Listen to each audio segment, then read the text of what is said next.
still let him finish. I feel bad.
What's up, you guys? Welcome.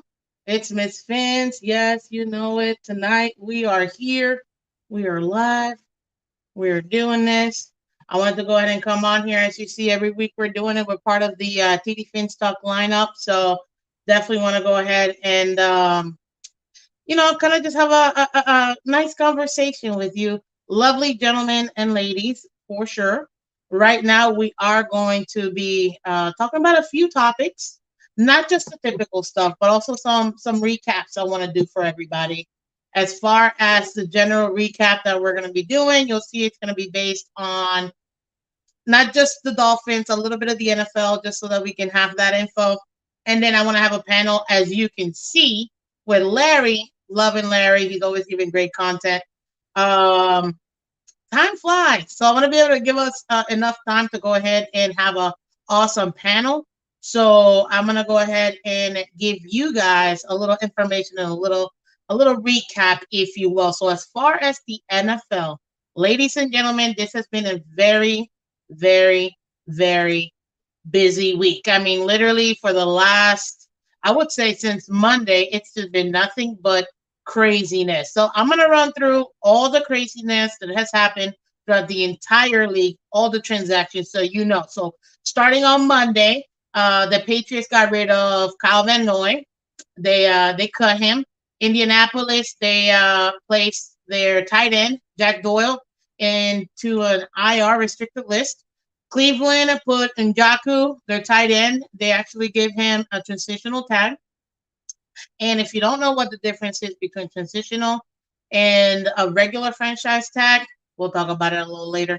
As far as the Bengals, they actually assigned a transitional tag to Jesse Bates, and then their safety, and then Calvin Ridley was suspended by the NFL. If you didn't catch that, it's juicy, as all to do about his gambling. Literally $1,500 on gambling on an app cost him $11 million. That is so sad. So that's just Monday. And Tuesday, we heard some great news about the Dolphins, but I'm gonna go over the rest first, and then I'm gonna get into the rest here. So Tampa Bay started off. Chris Godwin, they went ahead and assigned a franchise tag for him, wide receiver. The 49ers went ahead and signed Keaton Sutherland to a 1-year contract. That's their guard. As you know, the Dolphins tech Matt Gesicki. Uh, we'll talk about that a little later. And then as far as the Raiders, they went ahead and cut their DB, Kevin Frazier. So that's somebody that got caught. The Chargers went ahead and signed wide receiver Mike Williams to a 3-year, $60 million extension. Wow, that's a lot of money. Kansas City, they went ahead and franchise tagged their tackle Orlando Brown Jr. What else? Jacksonville went ahead and franchise tagged their tackle Cam Robinson, which, hey, it's just more pieces that we just don't have access to anymore, if you really think about it. And all we did and went through was actually just the tag. Hey, everybody. Hey, Kim Mel. How you doing? Andres, Phins Tailgate. How you doing, guys? Please smash the like button. Yes. Like it. It's Miss Finn. Go ahead and go over to my channel. Subscribe. We got 155 subscriptions. We're trying to get to 200. That's the next goal, 200. Let's go ahead and see how close we can get today. But definitely want to go ahead and do that, Jeremy. Thank you so much. Carla, how you doing? Girl, I need you to come in here tonight. So when we drop the link, I definitely want to see you here. I need more women in this conversation too. Hey, Anthony, how you doing? I can't wait to talk to you guys. So we're going to have you guys come on in a little bit. I just need a couple more minutes real quick. As far as the rest for the NFL, Buffalo went ahead and cut their linebacker, A.J. Klein. Dallas went ahead and signed franchise tag their tight end, Schultz. And then Denver went ahead and waived their wide receiver, Deshaun Hamilton. And obviously, the Packers went ahead and franchise tagged Devontae. I think he's getting like millions of dollars. I don't know. I think it's like 30 million. It's insane amount of money for that tag. But hey, they're paying it, and that's their problem now. So obviously, because as you guys heard, if you didn't hear, Mr. Rogers is going back to the Packs. So we'll see what happens. So that was Monday, Tuesday. Let me go over real quick on today and what happened. Tampa Bay placed their guard Ali Marpet into IR restricted list. Bobby Wagner was cut by the Seattle Seahawks. I actually broke that. What else? Minnesota signed defensive tackle T.Y. McGill. Denver went ahead and cut their wide receiver Deshaun Hamilton. Baltimore went ahead and cut defensive back Tavon Young. They also go ahead and placed their tackle Alejandro Villanueva on the IR restricted list, which he also announced his retirement. That's a great man. If I'm not mistaken, he played pretty much his entire career with the Steelers. Phenomenal human being. But yeah, he did announce his retirement. And then not much after that, Atlanta went ahead and waived their linebacker Duke Ejiofor, and then Arizona went ahead and cut their linebacker Jordan Hicks. So that's the wrap up, people. That's what happened today, this week, when it comes to transactions for the actual NFL. As far as the Dolphins, as you know, we went ahead and we designated a franchise tag for Mike Gesicki. Am I happy? I mean, I am wearing a man's. Sorry, gotta line this puppies up. Yeah, I'm wearing his jersey, the only jersey I've ever bought. I like him. Everybody knows I like him. If you know Miss Phins, you know I like him. Am I happy about it? Absolutely. And we're gonna definitely talk about it a little bit more. So, with that being said, now that we're caught up, let's go ahead and start bringing you guys on here. I want to see everybody because I know that you guys have a lot to talk about. And really, I just want to have an open conversation when it comes to all the crazy changes. This has been insane. If you really think about it, I mean, guess what? It's a lot of different changes. So definitely come on here. Oh, hey, Estefan, come on here. I want to see you. I know you got a couple minutes real quick. Let me get to these comments in the meantime.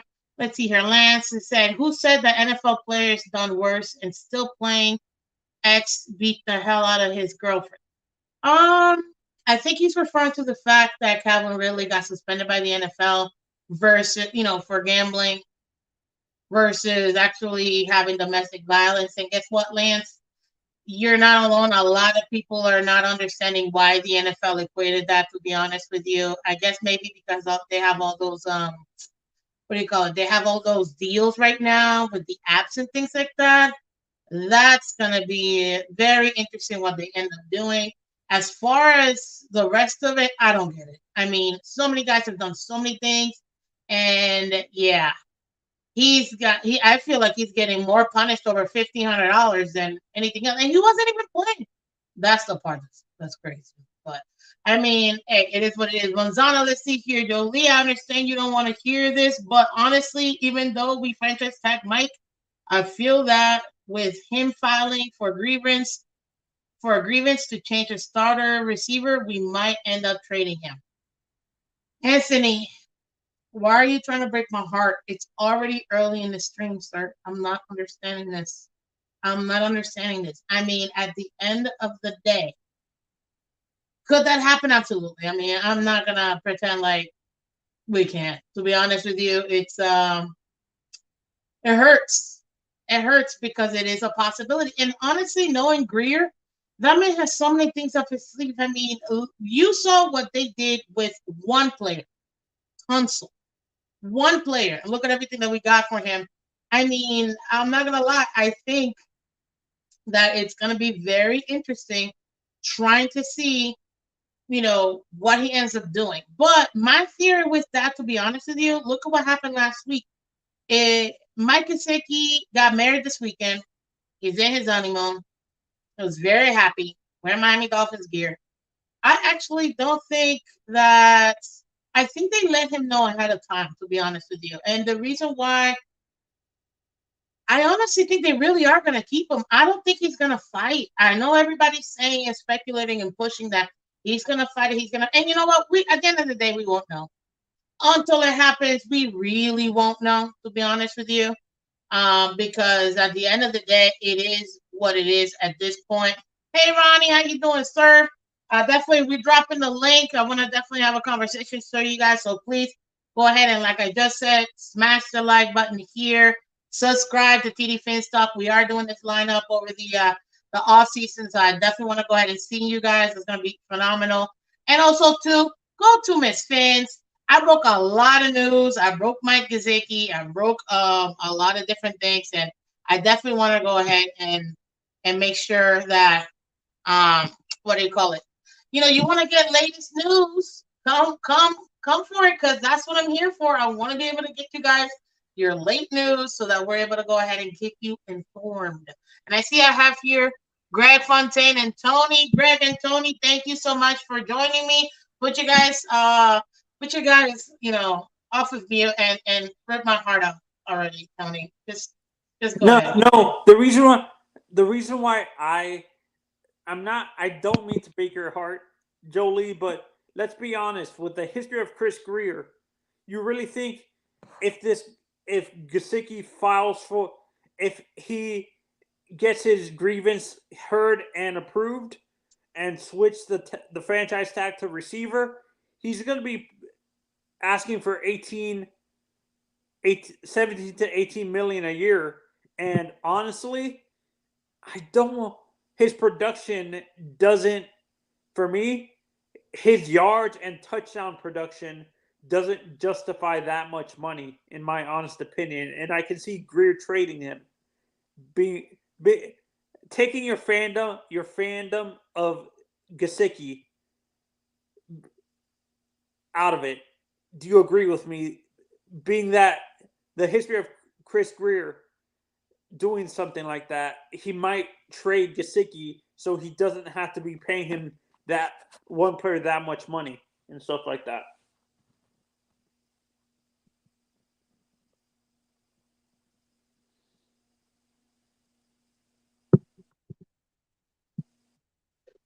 Well, Tony, first of all, thank you so much for coming up here. I love it when you guys come up here, and I appreciate your take. Obviously, as far as when it comes to Mike, the reason, and I get where you're coming from, honestly. If you look at it at the end of the day, they it's pretty much this way. It's either you tag him so you can keep him and get something for him, or you don't tag him and you literally get nothing for the number 5, the top 5 tight end in the league. Whether you like it or not, people, he's actually top 5 tight end in the league.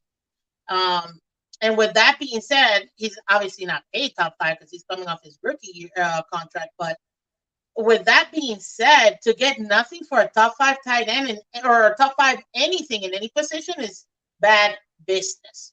So I get it when it comes to that because, they're thinking, well, if we tag him, at least we keep him, and then we can go ahead and see what are we going to do to go ahead and actually get something for him. But I really don't think he's thinking that way because if you think about it this way, hey, Chris, El Capitan, how you doing, sir? Hey, Miss Phins. Appreciate the support. Guys, I'll welcome come to here. Tailgate. The party never El stops. Capitano. What's up, Tony? I just wanted to come by, show you some support, Miss Phins. I see you always all over at the tailgate party and stuff, so I want to come by and say hi. Thank you. On touch on the subject of what you're saying about why they decided to franchise tag Mike. I mean, you got to kind of look at it this way. I think we can all agree that Mike, even though it was maybe by numbers a better career, it wasn't what we all expected out of Mike Gesicki. We expected a lot more out of him.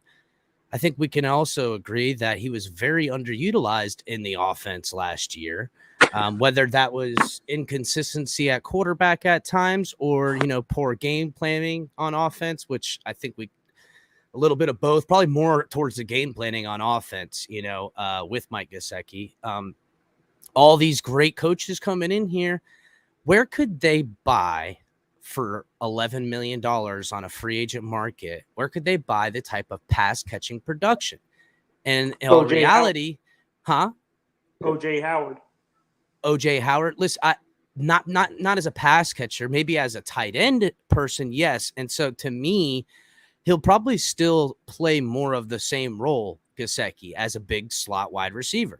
And if you paid a top end slot wide receiver that had that kind of production and more potentially, because he's not a wide receiver, he's a tight end, so you can use him in that little bit of trickery that they're going to do on the open market, they're not going to get a better bang for their buck for the $11 million. I mean, would I have rather the money gone somewhere else? Potentially, but I'm guessing. I mean, look, if Mike Gesicki was ever going to turn it up for a year, this is going to be the year. A new offense features tight ends quite a bit, and this is his big time payday coming up next. Or it's the shuffle around to teams and be just a guy. So we'll see. This could be a year where he tries to prove himself to be worth it. And Mike McDaniel already said he wants multiple all-pros and guys winning awards. It makes him look good as a coach. And he said that. What's up, Tony? I want to offer pushback on the if you look at his numbers and how he was deployed throughout his time in Miami, 75 to 95% of his deployment on the offense was as a receiver, not a tight end. Yeah, I got you. Like again, so if you were paying a wide receiver on the open market for all those role snaps, $11 million is a good price for it, but you're not going to get the pass catching, ability of a guy like Amari Cooper. Amari Cooper's not going to be no $11 million is my point. A perfect example. Now, could they take that $11 million and put another 5 and give you 16, 17 to bring Amari in? But Amari's not going to do it for 1 year for 11 either. That's another thing. We're talking it's only a 1-year commitment of $11 million. Actually, it's not even 11. It's 10.8, something like that. It's just under 11. But we'll call it. We'll round it at 11.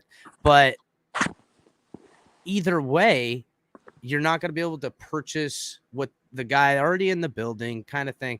It's just, I think that's what the thinking was, is that, where are they going to replace the productivity? And also Mike McDaniel's might be betting on himself a little bit too. So. Yeah. And for me, this is where I can see this happening realistically. Not with Mike specifically trading him, but I know I can see us, like, honestly, with what if we end up signing. This is just leading to an extension with Mike. What would how many years would you guys, and how much guaranteed money would you guys offer to Mike? Miss Phins, taking your fandom out of it, be realistic. Of Mike.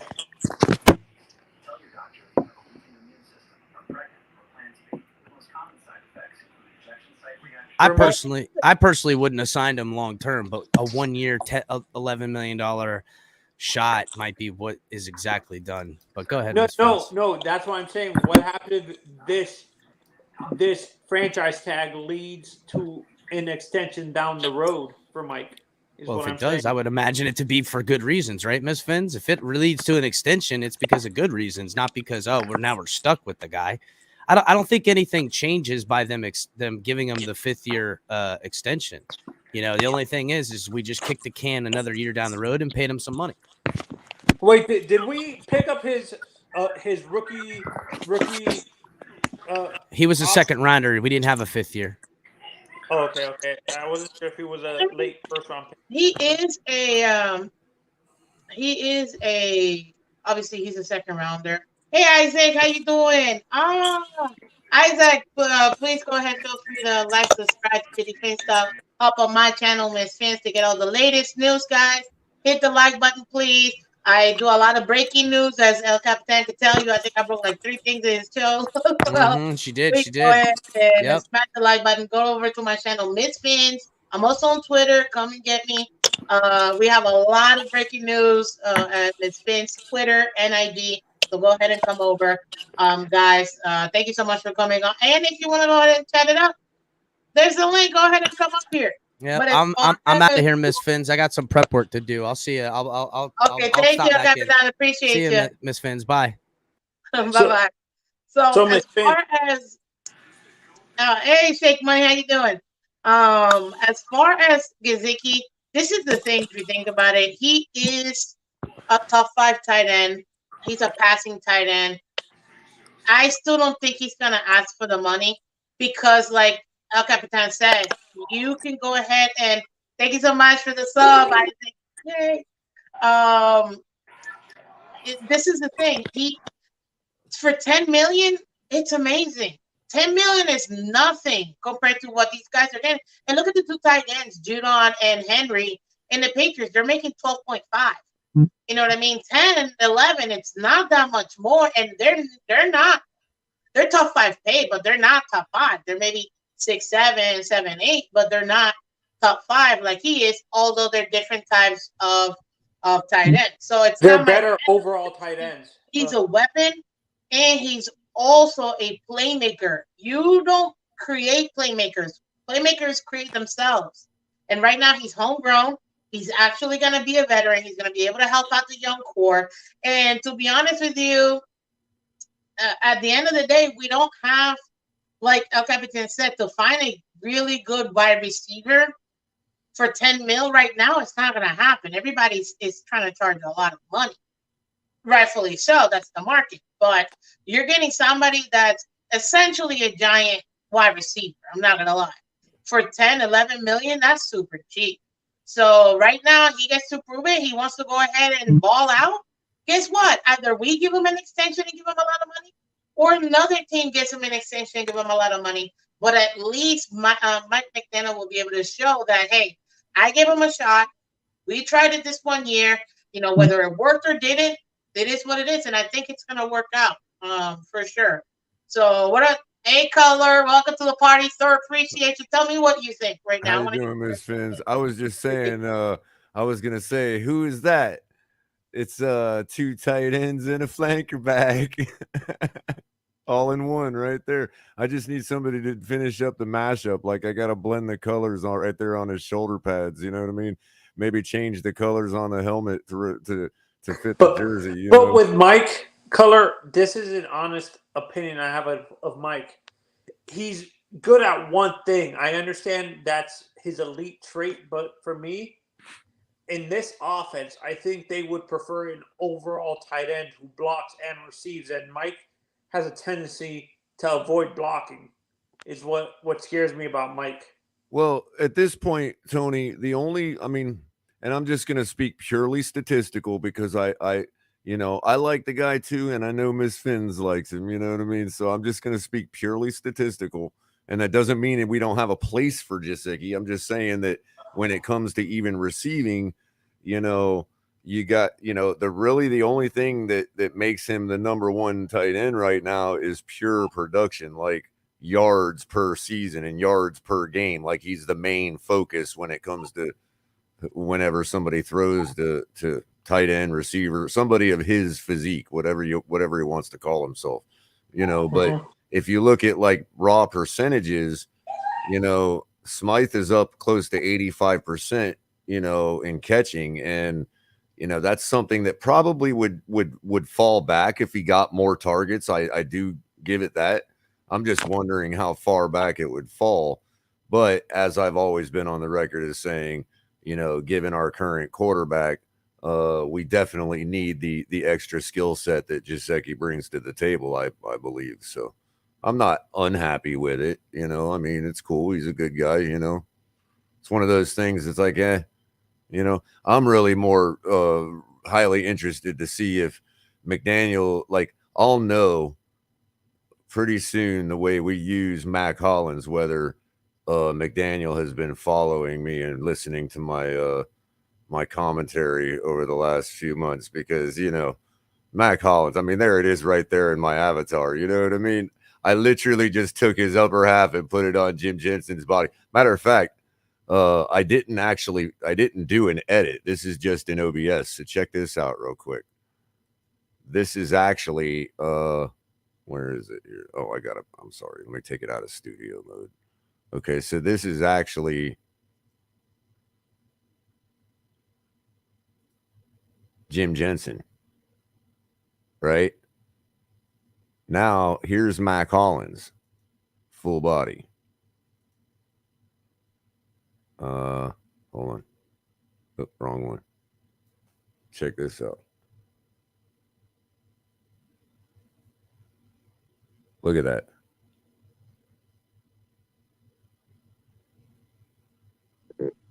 Head size is virtually the same, so the scale is about right. You know what I mean? Yeah, that's kind of scary. Isn't that ridiculous? Isn't that? I mean, you know what I mean? Literally is Crash Jensen 2.0. If we just use him that way, it's crazy. It really is. I've got him on 11, but we know who holds number 11, so that's all up to Crypto's contact with Ross as to whether we do something with Devontae Parker or not. No, I get it. I'm fine with Gesicki. I mean, it's fine. I don't think they're out of the woods yet. Like, he still has to sign it, right? For running back Salvon Ahmed and also our DB Elijah Campbell. What do you think about that? Because that also happened this week. What was that, Miss Phins? The first person? You hear me? Okay. So as far as what also happened this week for us for the Dolphins, we went ahead and tendered the exclusive rights free agent Salvon Ahmed, our running back, and also our DB Elijah Campbell. What do you think about that? Because that's also a move. Hey Richard, how you doing? Hey Alan, thank you so much for the support. Hit the like button, guys. Appreciate it. Go to Miss Phins, subscribe, Instagram, YouTube, IG. Wait, that's Instagram and IG. Twitter, that's what I meant. Breaking news. Are we on the hook for a lot of money with them? What do you guys think about Ahmed and are we on the hook for a lot of money with? I mean, are we on the hook for any kind of money with them? Because if there's no money involved, then Salvon Ahmed. I mean, I think it's kind of interesting because he's shown flashes too, and I think he just got gobbled up in the same thing that Gaskin did this year. As far as I don't know what it is, but he's a hard runner. He hits the hole hard. And I think he might be, this sounds like something McDaniel has already decided for himself is something to think about. More competition in the room.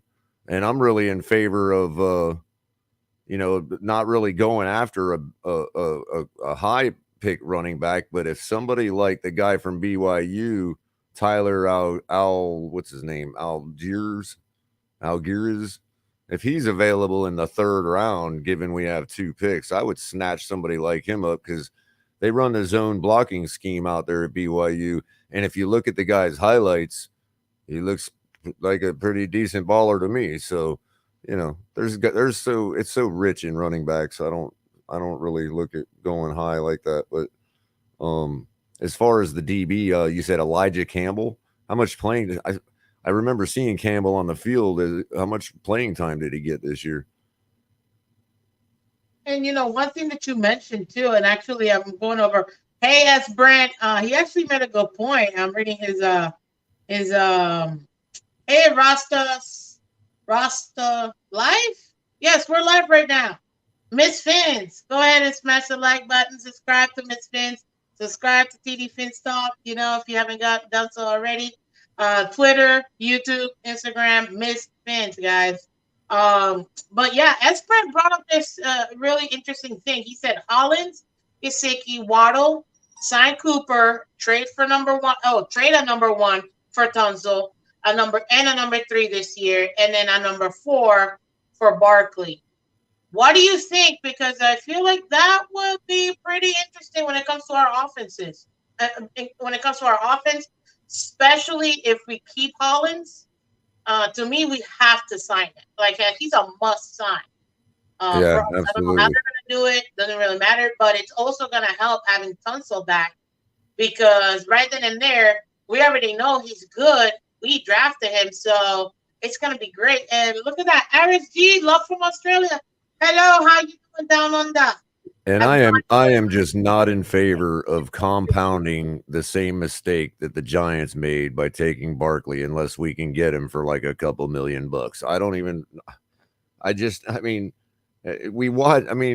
This is exactly why they shouldn't have taken him in the first round. And everybody told them that when it happened, He was so explosive at Penn State. I know, but nobody was going to take Saquon. Believe it or not, the Giants knee-jerked on that. You know what I mean? And everybody told him that's what they did. And here we are at the exact same point everybody predicted we'd be at with Saquon. You know what I mean? And now somebody's left on the hook for paying him big money because, like you said, he is an explosive player, and there's going to be plenty of teams that will overlook, injuries and stuff like that to get butts in the seats. You know what I mean? So, it's going to be it's basically an inflated market with him, and it's pretty much fool's gold. Not for the teams that don't care about winning championships, but for teams that are really trying to build something solid, like I'm assuming we are. You know what I mean? I just don't want. I have no interest whatsoever in Saquon Barkley. Yeah, we're looking to build something long. The real move is to snatch a young guy up like Dearness Johnson on who's like virtually a rookie free agent, from the Browns, who hits the hole really hard and is a nice, decent, fast, like Dalvin Cook style runner. I don't know. That's what I would do, but I don't know what interest Cleveland has in letting him go. Well, that's another thing too, and I'm seeing here, David. Hey, David, welcome to the channel. Welcome to us here. Welcome, Isaac. And I saw Larry K was here earlier. How you doing, Larry? What do you think of the reports that we're thinking about, that we're going to trade back the 29th? I would not give the 29th for Lockett. Now, David Finley, though, hey, David, he said Lockett for the 29th. It's a lot, and I tend to agree. That's too much.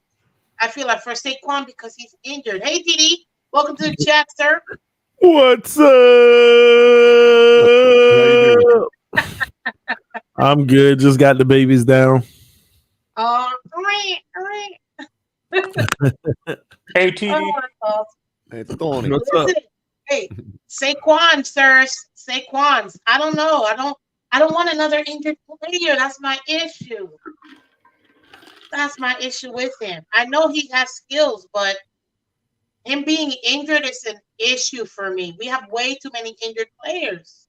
Who wants to pay his $7.2 million? That's what I'm saying, TD.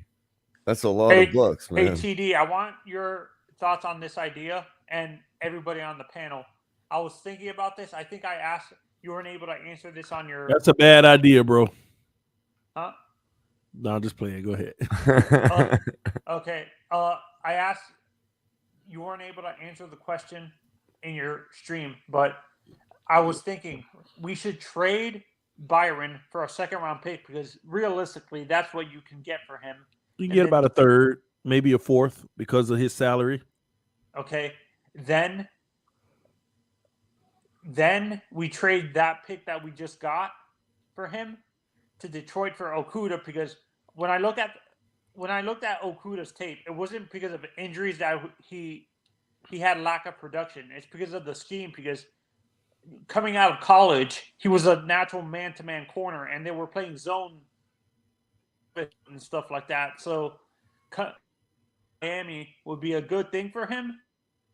Like you said, if we trade extra, we get a first-round pick, we can get Stingley, because apparently he's falling into the mid-20s because of his performance at the combine and stuff like that.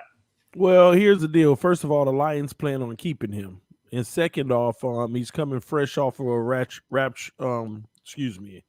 ruptured Achilles. Ugh. No, before the injury. I'm talking about before the injury. His lack of production had nothing to do with the injury for me. I know. Yeah, I'm not even the production ain't even in question. I'm not worried about that because I understand what you mean by scheme fit. But the Lions plan to keep him. They disclosed that last week.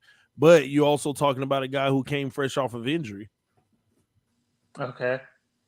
I don't know if I'm going to take that chance. I mean, I understand the talent, but no, I don't know if I'm going to take that chance. Because here's another thing. When was he drafted?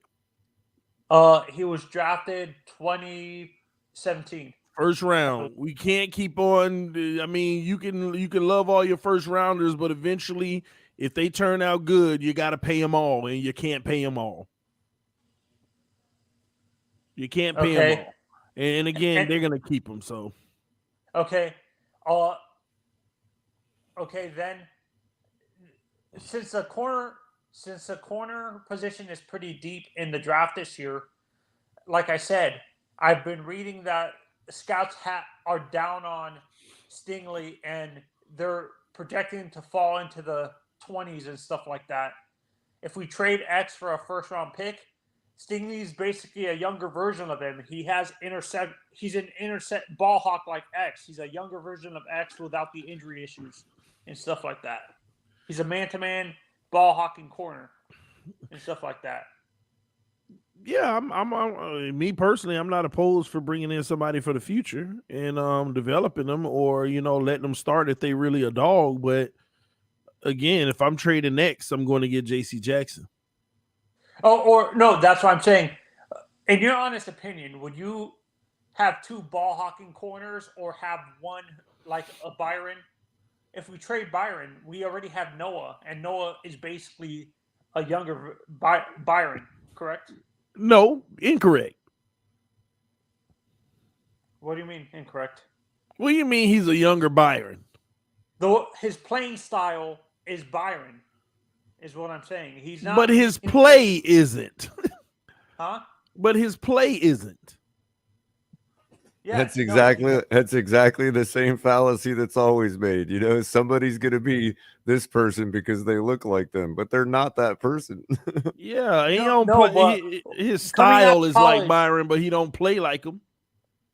No, that's what I'm saying. His style. You guys make a good point. He doesn't rely on interceptions. Like, he's not an interception. He's not a ball hawking corner. He's a sticky type of corner. That's what I'm saying. He's a sticky type where is that glue in the NFL? Where that stickiness in the NFL? Huh? Where's this stickiness? It's on Odell's gloves. It's on Cooper Kupp's gloves. No, but is that he's on the receiver's hip. Like, he doesn't let the receiver. But he's a bump and run corner that doesn't rely on the interception. That's what I'm saying. He's like Byron in the essence where he's not a big interception type of guy. He's more of. I understand that, but he's not performing at that level yet. He has the potential. But I don't want to bet off of potential. You either do or you don't. Okay. It's my take. But I gotta throw a wrench in here at Miss Phins and her obsession of Mike Gesicki. I'm gonna let him pass. I'm gonna leave him alone tonight. Nah, Mike. No. I want the smoke. Give it to me. Listen, no, you know what? I gotta be honest with you. I was listening to y'all earlier talk about Mike Gesicki. I gotta be on his side a little bit. I mean, if he had Tua Tagovailoa, that's all I need to say. So, What do you mean, sir? I need you to elaborate, sir. no, his production ain't what we want it to be, but at the same token, he has a quarterback that's also limited. It's not like we don't see on film every week Gesicki wide open on plays where he waving his hands like throw it, and it doesn't come. And then when it does come, it be overthrown sometimes. Well, that being said, TD, that may all be true, but there is something in Mike Gesicki's brain, which I still haven't been able to decipher myself, that made him say we're going to be throwing 40 times a ball game this year when we already were throwing 36 times a game this year. And it's so like, I just still can't figure out what he meant by that, whether he was just being stupid or not. I don't know. I think he meant in practice. I think he might Because I'm thinking like, even if he was trying to jab at somebody, okay, so you're throwing 4 more times a ball game this year. Like, what's that going to translate to? Exactly. 4 more targets. I still can't figure out what he meant by it. I think he just messed up and he was trying to be clever and it fell flat, I think. I don't know. That's all I'm chalking it up as. Could y'all imagine? Oh, go ahead. Listen, first of all, I get where you're coming from. I think that it's a general consensus that although Waddle was able to get over the 1,000 yards, if we had a better quarterback play and if he was available, I guarantee you, if Tua would have played those 3 games that Brissett played, we would have won at least 2 out of those 3. At least bare minimum 2 out of those 3. That would have been even more opportunity for him to get more into this playbook, and definitely more opportunity for Gesicki to get more targets. You know what I mean? But to me, having that, as you say, sir, not me, and I'm quoting, limited quarterback play, end quote, that does hinder a player. And if we had better, quote, quarterback play, end quote, he would have been easily over 1,000 yards. I mean, this man was open for like 30, 40 yards at a time. I mean, you can see his passion. He cares so much. Yes, people, we know he doesn't block. He is not a blocking tight end. The world knows it. The only thing he can block is people on Twitter. But at the end of the He day, didn't block me, and I've been kind of on the fence with him. I think he'll be able to get, because we're going to be giving so much support over to Tua now. I think he'll definitely be able to go over 1,000 yards this year with what they're having. Now, some would say, because we're going to be so run heavy, that's going to take away from plays. But I don't think so, because at the end of the day, if you think about it, even if we come close to what the style of 49ers, you still have the wide receivers getting a lot of touches. Yeah, and as I said, Miss Phins, Gesicki doesn't seem to think his production's going to lower. According to what he said, we're throwing 40 times a game this year. I mean, he knows the game plan. At least he knows when we don't have a game plan. So why wouldn't he know what the game plan is? You messing with me, Color. I see what I mean, I'm just putting pure logic on the guy. He wants to flip his gums, then I'll put it right back on him. I'll hold him to those words. You know what I mean? Hey, listen. Abel, welcome to the channel. Welcome to the call. Isaac, welcome back. Real quick, Miss Phins. I gotta run because I got.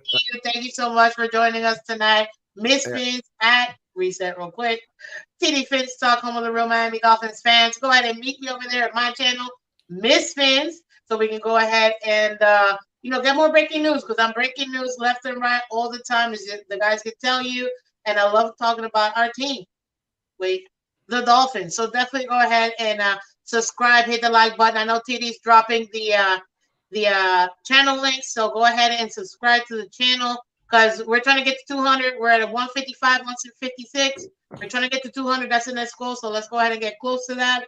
As far as what somebody did mention here, though, Abel Fertil, he said that the team needs wide receiver now. All right, Color. Yeah, Miss Fins, real quick. I gotta run. I gotta run and go do something, run an errand before a show. Go ahead, tonight. Color. Go ahead, Color. Thank you so much for coming in tonight. Love you, Miss Fins. Love you, TD. You guys both rock. Keep up Peace. the great work. Have a great show. Thank you. So, and then number 2. Only I thing know. I was just gonna say that. Definitely got more time here. We got a few more minutes before it ends. But Abel did say we need more wide receivers than we do corners. I think we're good with the corners. So I have to agree. Our offense definitely needs a little bit more help than the defense. So having another quarterback, because let's see, everybody's talking about Byron and J.C. Jackson, but at the end of the day, J.C. Jackson is kind of like a hybrid between X and Byron, if you really think of it, because he got, 2 years ago, X got the 10 interceptions. J.C. Jackson had 9.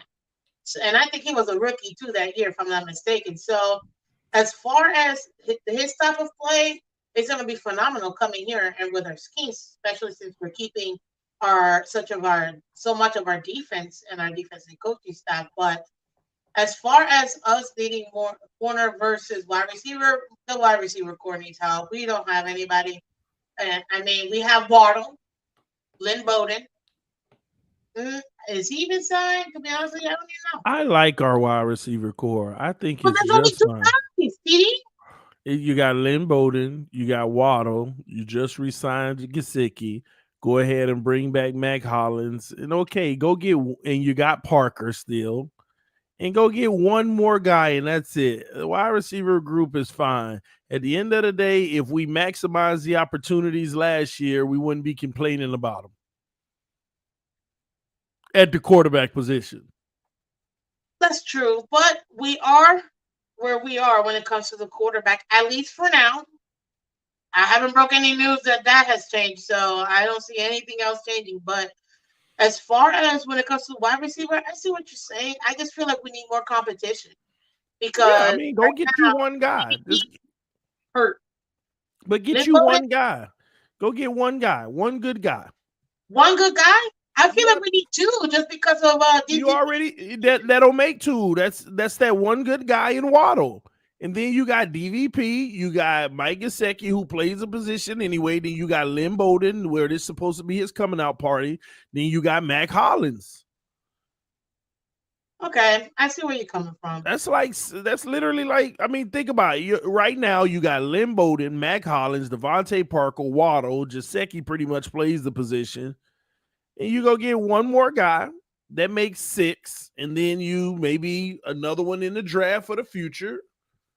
Or if he's that good, he can start whatever. But all you need is one really good receiver. Okay, so let's say that takes care of the receiving core, though. But now we have to think about this. We have 0 competition when it comes to QB. 0 competition. And I know that you spoke about it in your stream, if not this morning, yesterday, about QB competitions. But right now, somebody just posted, I don't know if the comment section was going a little fast for me, but what do you think about bringing Jordan Love for competition? Because that might not be too bad. Jordan Love, yes. We know he's not playing in Green Bay. I mean, so what if we brought him here? I mean, again, I'm not interested in another project. I want a guy that we know can help us win games at this point. I mean, but the sad part is we're not going to get any quality guy that can help us win games, because they probably, if you're quality and you can help us win games, then you rival Tua's position. And when we say competition, let's be honest, we don't want competition for Tua. I mean, let me stop saying we, but the organization don't want competition for Tua. It already broke them enough. They don't want it. But that doesn't bring you a great quarterback. I mean, okay, if we even go to college, when he had to go against Hurts, if I'm not mistaken, he took the job from him because he knew there was competition. He's like, if I don't ball out right now, I'm not getting this chance. What did he do? He came in, balled out, boom. He ended up being the starting QB. Competition works for Tua. I don't see why people don't see that. That wasn't competition. That was the guy that was coming in trying to take something. That's not competition to me. If it was competition, he would have started the whole season. They just felt they needed a spark and was hoping that the young fella can give it to him, and he did. It wasn't competition. I'm telling you, if that was the case, once again, they should have went with Tua early in that season. I see what you mean. Rasta came out here and said, I hear Tebow's interested in coming out of retirement. Just saying. If we brought in Tebow, forget it. Because now I really don't know what fan base is going to be louder. The Tuaneers or the Tim Bowens or whatever they're called. Because that's just too much. We already have one. We don't need a second one. Now, you know what? Stay zooted MB. Welcome so much to the channel, sir. Welcome to tonight's Miss Phins. You guessed it, TDPHINSTALK. He actually proposed Dave Allen transformed into a franchise QB once he got a true number one wide receiver, and that can't be. So I think what Stay Zooted is saying is we need a true number one wide receiver. But to me, that would be, unless you think that Waddle is more of a slot receiver versus being a true number one. It's not even the same comparison. For somebody to say Josh Allen wasn't what he was until they got Diggs. First of all, Josh Allen showed traits without Diggs. He showed mobility, an ability to make plays with his legs. He showed that arm strength and that cannon that he had. Those are things that he showed early on that he didn't need a true number one for. All this notion, he didn't get good until he had Diggs. We understand that a great receiver would definitely help a quarterback, but you still should be able to make plays without one. And he at least made enough to where they felt like he had a whole lot more upside. I don't know why we always use these comparisons. These comparisons aren't even fair. They're just not fair. Two different scenarios and situations. Totally. Well, you know who if he gets released, I will say I would want as a backup that I think is going to be a great backup for us for Tua, Tyler Heineke. I don't know if they signed him again, if they get him a contract, an extension, or whatever, what his contract situation is. But I like Tyler Heineke. I think he's not going to compete in a sense of taking Tua's job, but if we need him, he can win games, which is what we need right now. Man, why Tyler Heineke? Tyler Heineke with the right development can be everything that Tua can be with the right development. So you think he's another project? He already showed flashes, didn't he? He's already shown more flashes than Tua. I really like Heineke. Like, I like him a lot. He already showed more flashes than Tua. The only thing that Tua got over him is the hype coming out of college. Tyler Heineke has played some good football. He's put a string of really good games together, which is that's the problem that I have. Can we really say that about our quarterback, that he put a string of really good games together? And once again, I'm not talking about no freaking completion percentage. And when Tyler Heineke was on his remember when Tua was on his completion percentage streak where he was top in the league, number one? Yeah, he was number one in like 3 games, back to back, over 80%. And guess who? Happened in like, I don't know, 10 years or something like that. It was insane. Guess who was flip-flopping with him those few weeks for number one in the NFL? Who? Tyler freaking Heineke. But the difference, and I showed this because I actually streamed one of their games. I don't know if it was Monday, Thursday, or what, but I streamed one of their games, and the difference was this. Tyler Heineke was putting up them completion percentages with taking deep shots down the field. I remember that. And you mentioned he had like 4 or 5, like 40 to 50-yard bombs in that one game. where he was taking shots. This man was putting up the same completion percentage for several weeks as Tua, but he actually did it with taking shots down the field. So you're saying that he would take over Tua's role if he came here? Well, I don't know. He might bomb it, and it's just a little few game stint that he looked good. But at the same token, I feel like that man done did more than Tua already in this league. We just can't win. So who do we get for him? We need somebody that can win games. No, we need Tua Tagovailoa to step up. It's that simple. If we ain't gonna replace him, then it's simple. Let's be fine with him, but he need to step up. Tua need to become that dude, man. That's the biggest profit for this organization is Tua becoming a great quarterback. That would be all we need. Oh my God.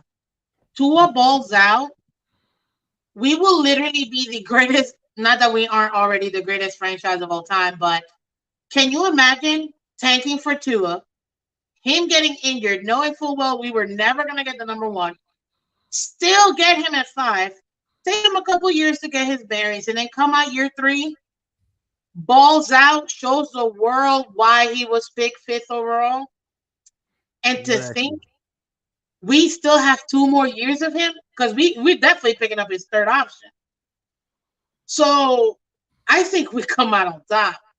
All we need is for him to just buckle down, and we need Mike McDaniel to go ahead and unlock him, because he does that. And I'm telling you right now, the Dolphins, I'll put it to you this way, world, you're hearing me now. Stay tuned. This is live on TDPHINSTALK. This is Miss Phins, and I'm saying here, so this is the receipt. If Mike McDaniel goes ahead and unlocks Tua, and Tua really shows Tuscaloosa Tua, we're not just going to make the playoffs. We're going to win the division. Mark my words. Man. We're going to win the division because 2 things, and I'm going to say them right now. 1, our defense. And 2, and number 2, because him really focusing on our running game is going to open up and take that pressure off of Tua. Because I feel like when Tua plays loose, especially when those games that he had to come back, like that Atlanta game, throws an interception right in there after we just got it. My man relax, boom, boom, boom, and score 2 touchdowns. So Tua plays his best when he's relaxed. So to me, that's when his natural instincts get in here. So he having this running offense is going to lead for him to take off that pressure. And I'm telling you right now, I'm not saying he's going to be league MVP, but not only will we get to the playoffs, we're definitely going to go ahead and win the division. Because right now, Jets are still working it out. Patriots are working it out. We're working it out. And then I don't know what's happening in Buffalo, because Buffalo's looking like a hot mess right now with all the moves they're making. But we'll see what happens with them. We still have to get through Buffalo. But Tua takes that leap. We're winning the division. Mark my words. Breaking news, reporting live. Channel me, or technically Channel TD. Tua Tagovailoa will be making the players and winning this division. You go ahead and give these people that hope. It's not a hope, but if Tua turns into Tuscaloosa Tua, what make you think he gonna be Buffalo when he couldn't beat LSU? Look, because of I just said it, the running game. What is this? What is this game plan? Sorry, hold on. We got some inappropriate things here, so let me go ahead. Yeah, I'm blocking it. Thank you. Well, you know what? Look, Buffalo. Listen, Mark Krasinski, I feel like Buffalo's looking like a hot mess with the changes that they're making. As far as, the last one that I saw, I don't even know if they signed Knox already or not. I think they let go of Beasley. I don't know what's happening there. Something's up, so we just have to wait and see. That's where I said they're looking like a hot mess in that direction. But as far as Justin Howard, I see you put your AFC West quarterbacks: Lamar, Burrow, Tannehill, Josh Allen, Mac Jones. We are in trouble, lady. It's not time. It's not the 5 o'clock fire alarm, whatever that saying is. I'm telling you, and TD, just to go off of what you said, we get this running game and we get Tua, take off that pressure off of Tua, where we don't have to put it all on him. He's gonna play loose, and he plays his best when he plays loose. He plays his best when he plays loose. So that's why I say, even though he may have had some issues with LSU, and yes, we haven't been able to beat Buffalo in the last couple of years, I still believe. Watch it. Don't we play Buffalo first week, right? This is the first week game we have. Oh, we don't know. We don't know the schedule yet. We just know I the feel like opponent. it is. We only know the opponent. Oh, okay. Well, we don't know if it. Knowing the league, they're gonna definitely put Buffalo first. But, anyways, whenever our first game with Buffalo is, whatever that home game for us against Buffalo is, we're winning. We're definitely winning. Okay. Because at the end of the day, I know for a fact Mickey D is not gonna get spanked like we spanked them at the 49ers with our defense. So he's gonna put all his puppies together and make this team go. Because right now he is not gonna want to get he's not gonna want to get spanked like that at all. But yes, I know the AFC is very tough. We just added who? Russell Wilson. Welcome to the AFC. That was crazy, and I'm not even surprised. I mean, you mentioned it, sir. They give up a lot, but they know they want to win. So at the end of the day, it is what it is. And at the end of the day, it's doable, and it's not hope. I believe in our team. There's a difference, TD. I believe in our team, and I'm starting to believe in Daniel. I really do think he has a plan, and that's what I want. A guy with a plan. And this guy with this plan, he looking like he wants to take off that pressure from Tua and unlock him. You don't think he's trying to do that with the running game? With everything that they're putting for the running game? What they're focusing on? Say that one more time, the last part. You don't think that they're trying to relieve the pressure from Tua by focusing on the running game?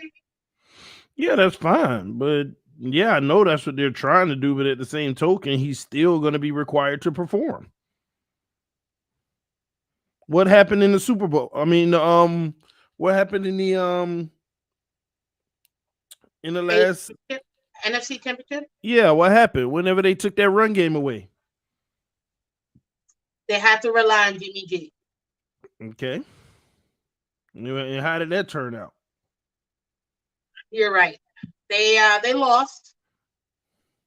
They lost to the Rams. So you're right, sir. They took away the run and they were able to go ahead and do it. But we have some big boys. I don't think they'll be able to get rid of that run just like that. Now, again, I'm not saying it's 100%, but come on. Come on. You're really telling me that it's not possible for us to beat them? Yeah, and no, Ricardo, it's not a 2-on-1 seminar tonight, because I feel like the world knows that two of the most critical people for Tua, well, I would say three, Color, yourself, TD, and myself, were critical because we love this team, not because we hate Tua. So, but what I'm saying is, I can see the path that they're running. They're putting together to help him out. But the difference is, Jimmy G already reached his ceiling. Tua still has a little more to go with his ceiling. So, given the right coaching, I think he can overcome that, TD. We hope he has a little more to go with his ceiling. It's funny how we always give people that, ceiling conversation. We don't know that. He might have hit his ceiling. I don't think it's his ceiling either, but we don't know. We always give them the benefit of the doubt, but at the same token, Tua has to prove it. He has to prove it. It is on him. At the end of the day, ladies and gentlemen, Tua has to put it himself. Nobody else can do it for Tua no more. This is it. There is no other one. There's no other excuse that they can use. Tua has to show up. And he better learn that playbook, dissect it, do whatever he needs to do. Because at the end of the day, this is his curtain call. this is the one where he's going to be able to go ahead and really determine either I'm going to be the franchise quarterback for the Dolphins or a backup quarterback somewhere else. I don't see another team. Although the Seahawks want him, apparently. Not the Seahawks, but at least the fans, from what I'm hearing. Which I find it really interesting because I feel like Tua is a younger version of Russell. So I don't know. Maybe that's why they want him, but we'll see. I wouldn't oppose that. That's what I actually saw when Tua came into the league. I said that he is like the person that I closely associated with him with was a Russell Wilson. I always felt like that type of system would be conducive to him, where as long as he ain't got to throw all the time, it could be play action, run heavy. It's kind of like we're trying to do now, but if he had the arm to actually make a lot more, like, do you know who's number one in the NFL since they came into the league in deep ball throw percentage? Russell Wilson. Really? Yeah, since he came into the NFL, he's number one in that time span. And I actually attributed him to a Russell Wilson if he had everything around him right away. But let me say this, though, in that regards. I don't think Russell Wilson is what everybody thinks. I think Russell Wilson has benefited in his first 4 years by having every single thing you could possibly have around you. And it made you look your best. And as soon as that team couldn't afford that anymore, he was still good, but he wasn't his first 4 years. He was still good, but but he gets to live off of the first 4 years and for some reason keep that elite tag on him. I've always said Russell Wilson ain't elite. He's really good. And sometimes great. Whoa. That's my opinion. I mean, so are we going to ignore the fact that he was Barkley's injury last year? I think he was number one in the whole MVP category all the way up to like week 6 that he got injured with his thumb. But other than that, I mean, that man has been top tier since he's come in the league. He's been in the league now for 10 years. He's been to the Super Bowl twice, won one. And to be fair, if it wasn't for the probably, I gotta say, dumbest decision ever or overthinking decision ever by Pete Carroll and not using Marshawn Lynch, he would have been a 2-time Super Bowl champ. So, well, I get that, but again, off the back of Marshawn Lynch and the Legion of Boom, remember. And somebody said in the comment section, that's all the QB, TD. No, that's not. Look at Joe Burrow. He didn't have all of that. He didn't have that O-line. He wasn't getting max protection like they gave Russell Wilson, 6 and 7-man blocking line with 2-man routes. He didn't get all of that, but he still thrived. Joe Burrow thrived with nothing, with barely anything around him. No matter how much people want to act like everything was around him, he thrived regardless of. And I'm looking for these quote-unquote elite quarterbacks to thrive the same way without as much around them. And they just not. So are they truly elite? But as somebody coming to the league, like here's my point. Okay. Say Russell Wilson never had the Legion of Boom. He came into this league with the team that he has now, and he's the same Russell Wilson he is now. You wouldn't call him elite. You might call him really good, but you wouldn't call him elite. If the last 7 years is what you got of Russell Wilson, you would not call him elite. You would be mentioning him just like Kirk Cousins and Derek Carr. Really good, but not elite. But since he came in with everything around him in the beginning, like second tier, you mean? Yeah, but that ain't a bad tier. That's still great. But at the same token, some people got the benefit of coming in with everything around them, so it's all you know, and you automatically want to dub them elite. I really want to see how Patrick Mahomes look starting next year, not this year because he's still straight with his salary cap. I want to see how he looks starting next year. Now, if he's still good, but he ain't out here looking elite like he used to, I don't want to hear it. It's the same thing again. We so quick to don these guys that come in perfect situations. I was literally about to ask you about Patrick Mahomes because he's the next one to get paid. And I mean paid.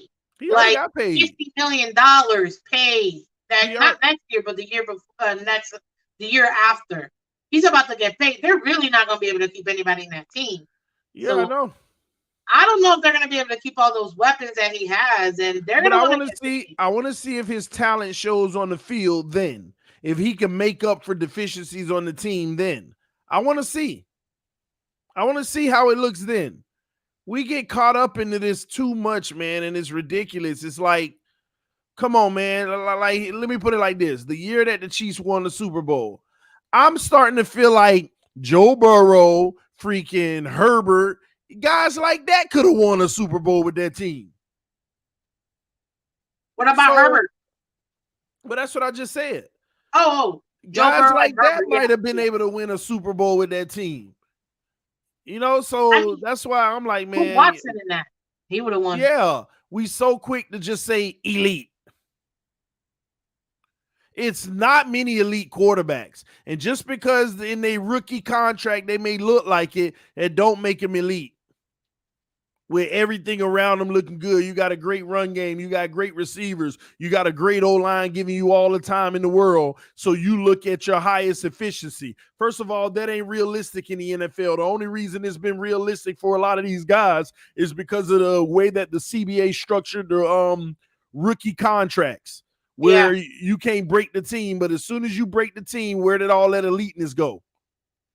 Everywhere else. Where did all that eliteness go? I don't see you playing elite like that on the field anymore.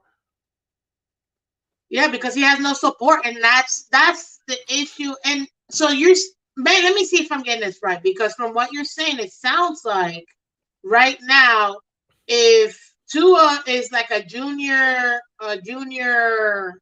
Wilson, then once we get him all of these weapons and build a team around him, he's supposed to look a lot better, but he's not quite Wilson though. He's still not Wilson though. Regardless, I wouldn't put him there no time soon at all. But here's the deal. Remember when the Eagles won the Super Bowl?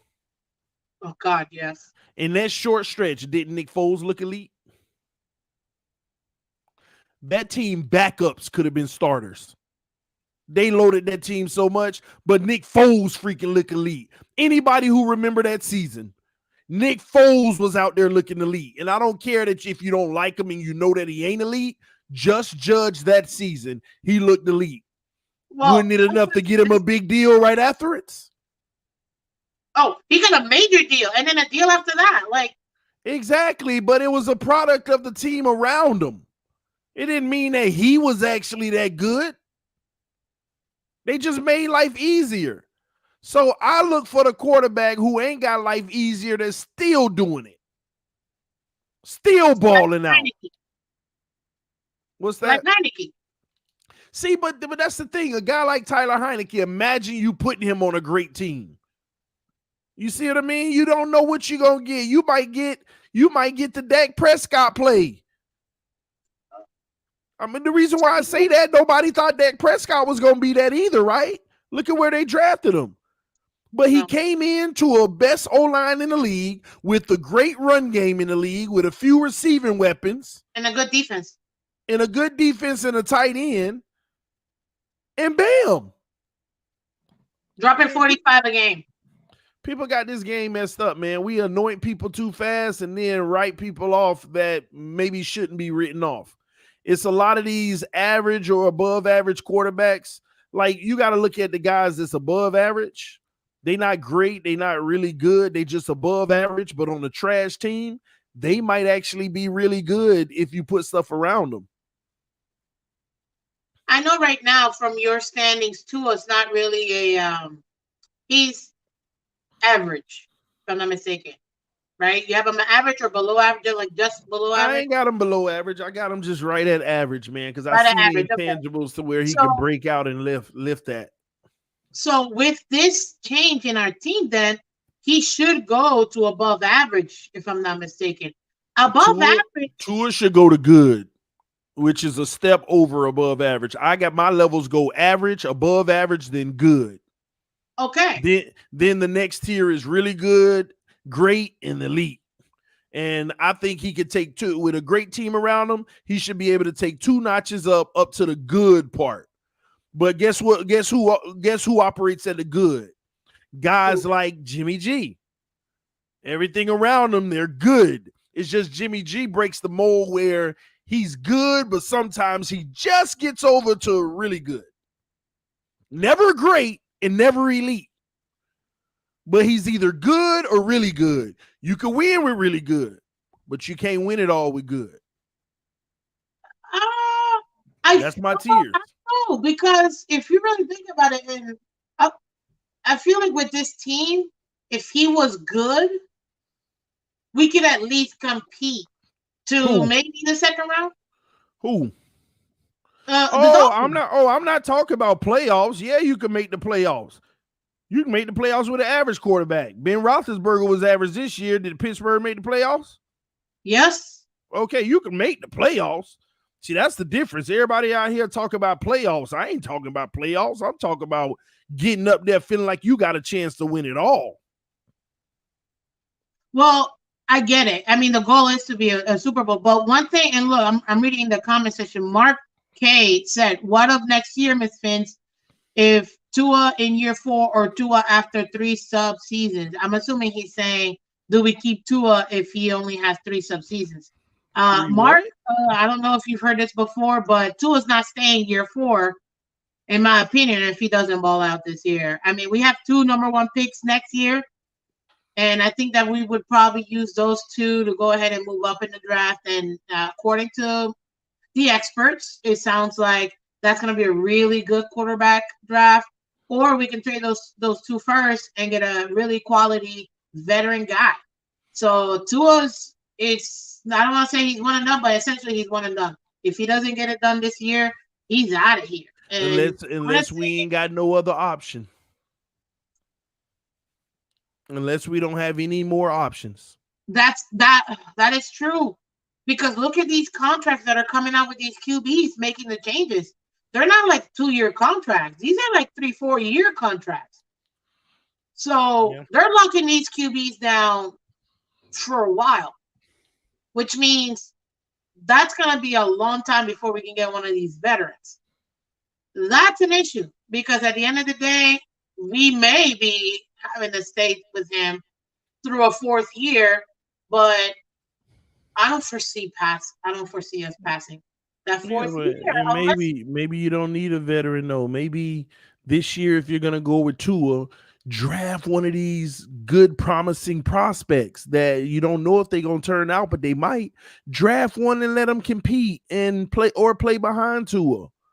Draft one. Maybe you find some gold.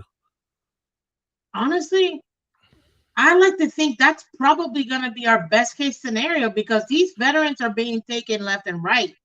And right now, if we draft somebody, let's say in the 3rd or 4th or even 5th, and kind of have them compete, that's going to take away that pressure from Tua, from what the Tua fans, super nons, are saying that, you don't want to bring competition to Tua. Okay, here is a prospect that we can go ahead and build. But if we do that, then this is the thing. We need somebody still that's going to be able to come in and at least win 1 game if Tua gets injured. You know what I mean? Because we're going to need that help. I really was upset when we got rid of Sinnett because to me, I felt like Sinnett was that guy. Like, why though? Because of preseason? Fine, guilty. Yes, because of preseason. I know preseason is not really like real football, but at this point, with the way that Jacoby was playing, I would have rather put Sinnett in that 3rd game. I would have rather gone down with him, the rookie, than to have seen Jacoby again miss out on another team. It was killer. That man couldn't even get us 1 game. So at that point, I might as well just put in the rookie. Trust me when I tell you, things could have been worse. But coulda, shoulda, woulda, and didn't. Now, I see David here. He's asking about what's the word on Kyler Murray. Last time I checked, Kyler wants to get paid. He wants to get that big contract. Right now, him and his agent are pretty much holding out. He doesn't want to play unless he gets that big contract because he doesn't want to risk getting injured, which I can understand. QBs right now are getting injured left and right. They're not built like they were before. So him wanting to get that bag now makes sense for Kyler because he wants to make sure that he gets paid. But at the EM in the building, here we go. TD Foolish Talk. Oh my God, EM. Love you, EM. Thank you for joining. But yeah, with Kyler, honestly, I don't know. They may move off of him. I doubt it because it's so skinny with quarterbacks, but it's going to take him a minute before they actually work out that contract because he wants to get paid, especially with the new reset market that Aaron Rodgers just set. So I don't know. We'll see. That's a wait and see when it comes to them.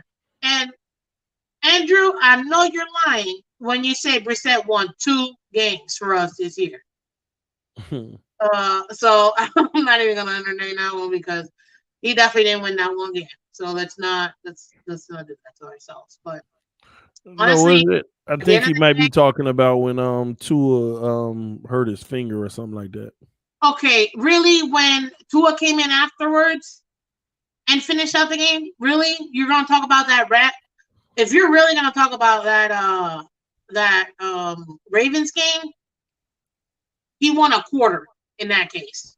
Not even. Halftime. Be fair. He played 2 quarters. The defense literally won that quarter. But if you want to get technical, fine. Yeah, but that's the same thing we say about Tua. They say Tua got a winning record when we know the defense won the games. think about the Baltimore game. Our offense could have scored 0 points for the rest of the game, and we would have still won based off of the final score. At halftime, what we had at halftime, the other team never scored more than that. It's true. I mean, so if we ain't gonna give Jacoby credit and say the defense is the one that really won that game, same thing with almost every Tua win, the defense. I mean, this is one thing that did frustrate me about last year. If it wasn't for the defense, our average per game would have been like 10 points a game in the offense. Yeah. And that, no one's winning a game with 10 points a game. You can tell how we were defense heavy because there's no way without all those pick sixes or even, positions where they got us so close for us to make moves and actually win the game.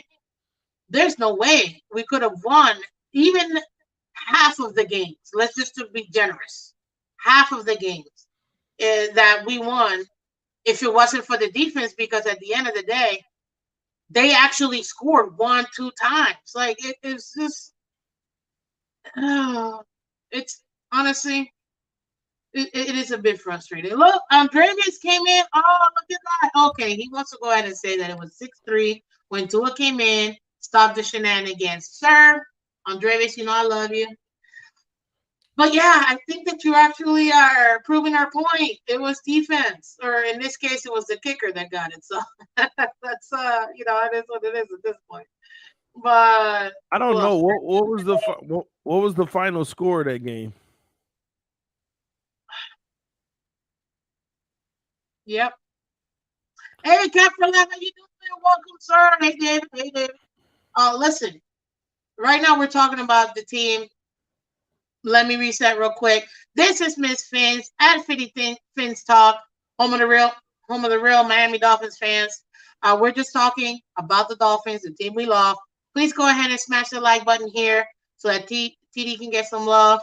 And also go to my channel, Miss Phins. Go ahead and subscribe. We want to get to 200 subs. Right now, we're above 150, so we want to get to 200. Go ahead and subscribe. Hit the like button. I've got several videos over there.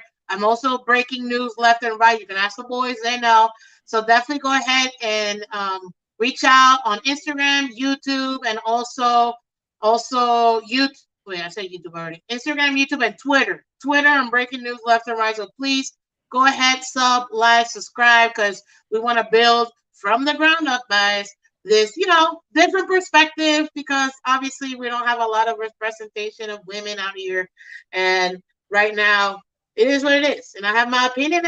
And guess what? If you want to debate me, feel free to come on board and debate me. I have no problem at all. Karen P, hey, how you doing? Jason Flash, thank you. Yes, but going back to what we were saying, I will say this. The way it seems that the team is being placed around Tua right now, it's going to be run heavy. Obviously, we see that. But it's going to take away that pressure from him. And I've seen him play loose. I've seen him play loose. And you know what? You're not bursting my bubble tonight. I'm full on Tua tonight. And at this point, Greg, I don't think we're going to draft Pickett, to be honest with you. We are Picketeers. That's cute. But I don't think we're going to get him, honestly. I think somebody else who's super thirsty for a QB is going to pick him. And we have the 29th pick, to be honest with you. So that's not going to work either. To be honest with you, I mean, what do you think about this? Because we love picking picks or getting picks. I don't think there's anybody viable for us to go ahead. Hey, TD, if you can drop the link, I'd really appreciate it. Kat looks like want to come up here real quick. But yes, if you look at it, the 29th pick, I think we should trade back. That is such a low pick for us to really get anybody, and then we won't have any. I don't think it'll be enough to go ahead and get somebody quality where we can probably just get them in the second round, pick up 2 seconds, and give up that first so that somebody else can go ahead and really get that player that they're really looking at. I don't know. Hey, Cap for Live, welcome. How you doing, sir? Hey, how are you, Mama? How you doing? How you doing, TD man?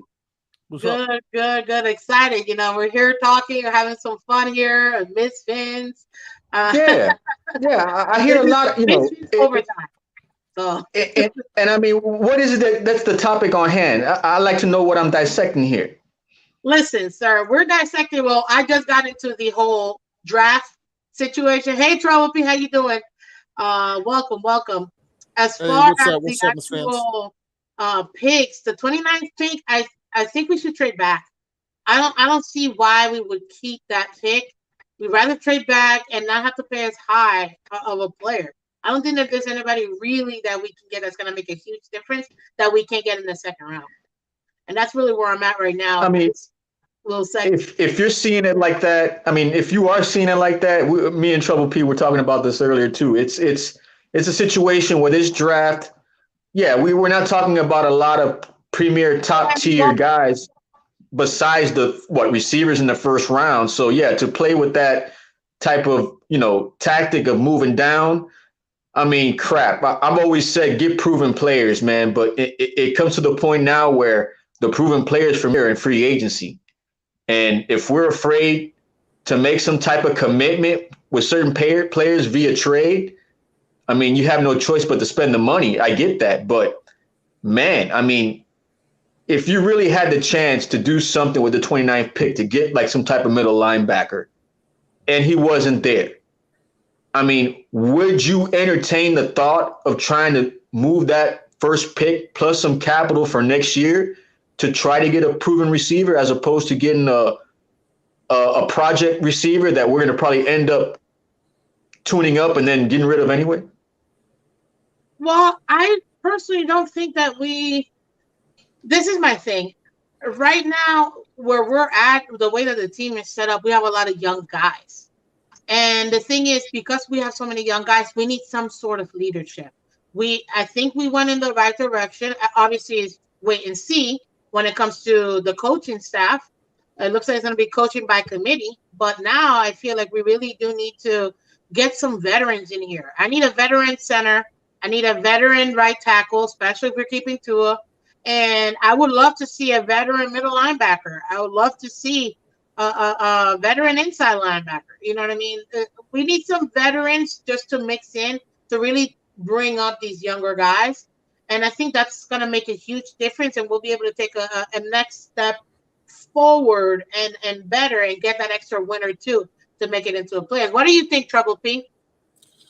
Yeah, I like your formula there. I like your algorithm to change it into the new words we speak about today. But going back to what you suggested also about the draft, trading back, I think we're going to have to call it as it happens coming up. But I do agree. Trading back makes sense unless you get somebody like falling back to you that you just can't pass up. Like Cap said, if one of them big linebackers drops, I like the Linderbaum kid in the as a center, a zone blocking center as well. I don't know if he drops though, So we're gonna have to play it as we see it, But I don't think we can commit to any big moves. Uh, uh, as far as trading draft picks, yet, unless of course we're willing to really roll the dice and do a Russell Wilson like move. I know people will say the ship has sailed, but I'm anxious to see what happens this Friday, to see what happens with he who shall not be named, and see if Greer is smart enough to go back against his word and do what is right, do what the team is positioned to do if it wants to do. You mean And like that what is- Denver did? Like pretty much. Yeah. And I ain't gonna say his name because people get bent out of shape. You starting it. You starting it, sir. I said he who shall not be named. You can fill in the blank. No. Do not even shy away from saying it, because we wouldn't even be in this situation if we would have took care of business the past 2 seasons. Yeah. And look at the pattern again. We've said this a million times before tonight. The Rams just showed you it can be done. Tampa Bay scooping Brady showed you it can be done. Denver obviously got the message and is rolling the dice in that direction. This is the new NFL. You build a team, you get players you can count on, you get rid of dead weight, and when the iron is hot, you strike. Yep. Okay? They gave you the blueprint. They gave you the freaking blueprint. We got more money than everybody. We got draft picks. We've got the ability to make the move. And I don't see why a guy like Greer would be reticent. He just said he's ready to make moves, and we're set up to make those moves. Execute the plan, Greer. If not, man, your job may be on the line, dude. You can't keep bargain basement, shuffling. Now's the time. So, that's what I hope. But hey, it's just one opinion out of hundreds. You know what I'm saying? We'll see what happens. Yeah, but you know what? That sentiment right there, my friend, we were echoing that months ago and we were getting flambasted for it. Oh, I was watching. And now that the season is starting to trend a little bit more and more towards, veterans wanting to go somewhere that's ready to win now that trend's becoming popular. But like you said earlier, the ship done sailed. We got to ride with what we got and play the cards that we're dealt with. But if this hand don't play out this season, I'm afraid we're just going to give free passes to everybody else the following season. And then where we're going to stand, doing the same crap over and over, expecting different results. And we're in a community that has not won crap. We haven't been to the bowl since 84, 85 season. We're hungry. We deserve better as fans. You know what I mean? So I'm tired of this play to mediocrity. Play it safe. We need to roll the dice. I'm 46, about to be 47. I don't got no more years to waste. I'm a black man. We don't live that long. Come on now. I need a bowl. I need a ship. Hey, listen. I'm gonna say this real quick. Manny Hart, something there. Manny Hart said that I should play right tackle. Sir, I appreciate your vote of confidence. As a right tackle, I will definitely end up in the hospital. If I'm gonna be honest, I never played wide tackle. See, those are the smart asses. Those are the smart asses that know how to type but don't know how to get on camera or speak their mind. Who said that? Actually did play football. I played flag football in high school, and I played wide receiver actually, and safety is actually what I played in high school. And even though I did play backup quarterback too, but as far as I thought it was funny, so I'm not taking any offense to it. But just to be honest, right now I'd get pummeled. Back then, though, woo, I love hitting girls, even though we technically couldn't do it, man. Whoever told you that women's flag football is not tackle football is lying to you. That's all I'm gonna say. I mean, bring back the lingerie bowl. yeah, it's it can get rough. I almost broke a rib because of it, but neither here nor there. But thank you for making me laugh. I appreciate it. But look, listen, I have to go with Trouble P. I get where you're coming from. I just want to make a splash. You know what I mean? I feel like these teams are making splashes. Like, look at what Denver just did. This is insane. Look at what was the other team? Look at even what the Colts did. Look at what the Colts and the Commanders. Awful name. Look at what they did. You know what I mean? They're making moves. We're out here looking at all these other teams making moves. When are we gonna go ahead and make moves? No, that's a great point, because what would he used to say before, Jolie? Oh, Denver's got a stout defense. All they need is a quarterback. Oh, the Colts got a stout defense. Now all they need is a quarterback. I mean, where do we stand here, man? Bring back Von Miller. You got Tua, don't worry. Yeah, it's crazy. Hey, Andrew, yeah, go ahead, get in. Talk about it. What do you think right now? I like, if like the way I look at it, like, be honest, the way the AFC is looking, it's just so packed, and our only hope is to either trade for Watson or tank. I'm sorry, I'm not trying to be like a downer, but if looking at Tua, I think it's 2 years, and the way the AFC got better, the only hope of winning the championship is either trading for Watson or tanking and getting a quarterback in the next year, because the quarterback next year is going to be great. I'm thinking. And listen, we have 2 first-round picks. I'm not one for making a splash for splash's sake, but if you look at Greer's leadership, only makes sense if he makes the move. He set things up to make the move this year. The guys are out there to make the move, so make the damn move. You know what I mean? In my account, we were a quarterback away from being a potential threat last season. You could disagree, and I guess your opinion is just as good as mine. But I think if we have more effective quarterback play last season, we're a team that's a legitimate threat in those playoffs, especially with the unpredictability of our D and the way that zero blitz was utilized, a scheme, like Larry said earlier, a scheme threatening system where we could hit from every angle. And then we had a quarterback who could open up. You're talking about unlock Tua. How about a quarterback that can unlock Waddle? Unlock DVP. Thank you. Remember how what does Tua bring to the table? DVP? Yeah. What does Tua bring? I always ask you, what does DVP, Tua bring to the table? Listen. I'm people call me a Tua hater, and I know it's only his 3rd year, right? Or we like to use the term detractor. He may develop. I still hold out hope that he may develop. I think he's got limitations with his arm or whatever, but there have been successful quarterbacks who didn't have the best arm, right? He does make decisive moves with the ball.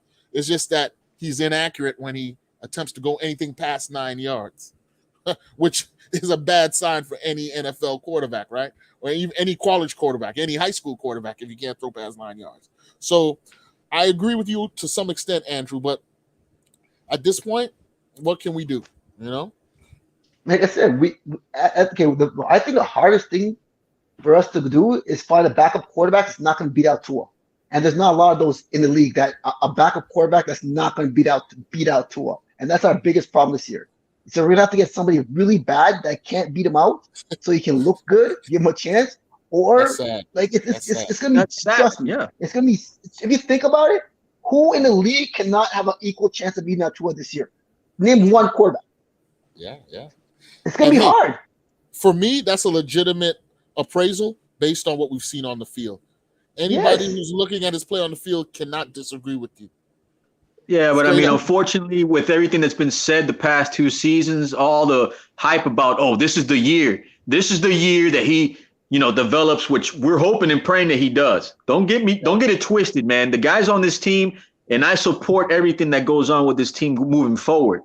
But history doesn't favor us when it comes to situations like this with a new coaching staff, not proven quarterback who everybody says is elite, but is ready to get rid of him after he screws up this season or gives him a free pass.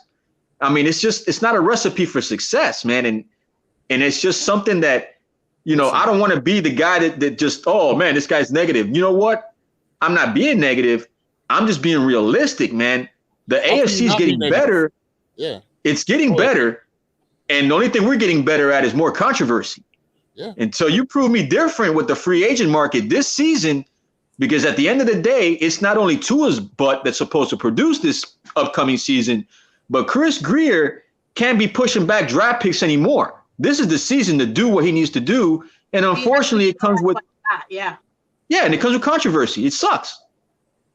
And we're supposed to do it. We're supposed to make it. We're supposed to compete. This is the year. Oh, no, wait. We got a rookie coach. Hold on there. We might have to have a free pass here. No, F that, man. Why?